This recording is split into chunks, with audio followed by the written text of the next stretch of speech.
ఇవాళ ఒక్క నోటీస్ ఇస్తేనే ఆయన ఆగమాగం అవుతున్నాడు.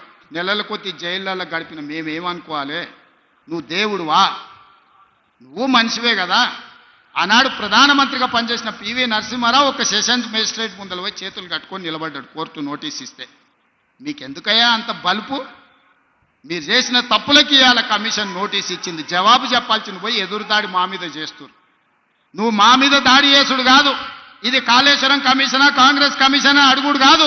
నీ పార్టీలో ఉన్న దయ్యాల గురించి నీ బిడ్డనే చెప్పింది కదా. ఆ దయ్యాలు కొరివి దయ్యాలు ఎవడో తెలంగాణ ప్రజల్ని ఎట్లా పట్టి పీడిస్తుండ్రో ఇవాళ నీ బిడ్డ అడిగిన ప్రశ్నకు సమాధానం చెప్పమని బీఆర్ఎస్ నాయకులను అడుగుతున్నా.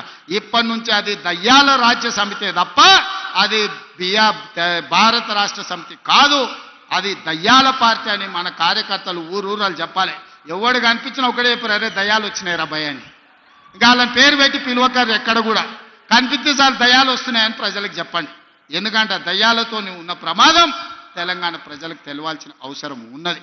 అందుకే మిత్రులారా, మళ్ళొక్కసారి చెప్తున్నా, మళ్ళీసారి గెలవడానికి ఆలేరు అభివృద్ధి చేయడానికి మీ సోదరుడికి ఏం మీకు కావాలనో, పరిష్కారం కావాలనో, ఏం అండగా నిలబడాలో మీరు చెప్పండి.